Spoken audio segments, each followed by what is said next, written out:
മലയാള cinema ഇൻഡസ്ട്രിയിൽ തന്നെ വമ്പൻ ബിഗ് ബഡ്ജറ്റ് സിനിമയായ ബറോസ് ഈ വരുന്ന സെപ്റ്റംബർ 12-ാം തീയതി ഓണം റിലീസായിട്ട് തിയേറ്ററുകളിലേക്ക് എത്തുകയാണല്ലോ.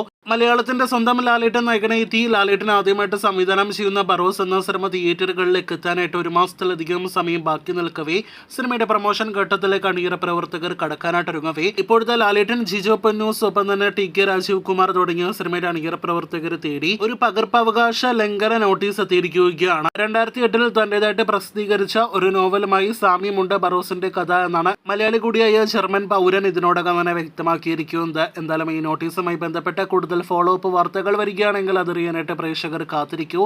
ലാലേട്ടന്റെ ബറോസിന്റെ കൂടുതൽ അപ്ഡേറ്റുകൾ അണിയറയിൽ ഒരുങ്ങുന്നുണ്ട്, കാത്തിരിക്കൂ അവ അറിയാനായിട്ട്.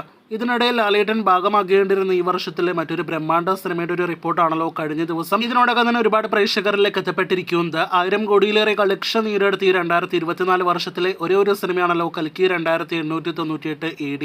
പ്രഭാസ് നായകനെത്തിയ സിനിമയിൽ വില്ലൻ വേഷത്തെ അവതരിപ്പിക്കാനായിട്ട് എത്തിയത് കമലഹാസനായിരുന്നു. തമിഴിൽ നിന്നും എത്തിയ കമലഹാസൻ ആദ്യ ഭാഗത്തിൽ സ്ക്രീൻ സ്പേസ് കുറവായിരുന്നെങ്കിലും ഉള്ള സമയത്തെല്ലാം തന്നെ വളരെ മികച്ച അഭിപ്രായങ്ങളായിരുന്നു കമലഹാസന്റെ കഥാപാത്രം നേടിയെടുത്തത്.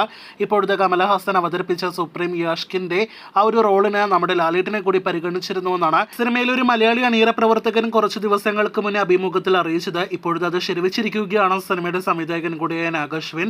ഇന്ത്യൻ 2 എന്ന സിനിമയുടെ ഷൂട്ടിംഗ് മൂലം കമലഹാസൻ തിരക്കിലേക്ക് പോരുന്നെങ്കിൽ രണ്ടാമതൊരു ഓപ്ഷൻ ലാലേട്ടനായിരുന്നു എന്നാണ് നാഗശ്വിൻ വെളിപ്പെടുത്തിയിരിക്കുന്നത്. കൽക്കിയുടെ 2 ഭാഗങ്ങളിലായിട്ട് ഏകദേശം 20 കോടി രൂപ പ്രതിഫലം വാങ്ങിയാണ് കമലഹാസൻ അഭിനയിക്കുന്നത് എന്ന് നേരത്തെ വമ്പൻ വാർത്തയെല്ലാം തന്നെ വന്നതാണ്. എന്തായാലും ലാലേട്ടൻ കൽക്കിയുടെ ഭാഗമായിരുന്നെങ്കിൽ ഇപ്പോൾ കേരളത്തിൽ കണ്ടതിനേക്കാൾ കൂടുതൽ കളക്ഷൻ ഉറപ്പായിട്ടും കൽക്കി നേടിയെടുത്തേനെ എന്നാണ് നാം മനസ്സിലാക്കുന്നത്. കൽക്കിക്ക് ഇനിയും മുന്നോട്ടുള്ള പാതയിൽ ഒരുപാട് ഭാഗങ്ങൾ വരുന്നുണ്ട് എന്ന് സംവിധായകൻ നേരത്തെ തന്നെ വെളിപ്പെടുത്തിയതാണ്. ആ ഭാഗങ്ങളിൽ ഏതെങ്കിലും ഒന്നിൽ ലാലേട്ടനെ കാണാനുള്ള സാധ്യതകൾ തള്ളിക്കളയാൻ കഴിയില്ല.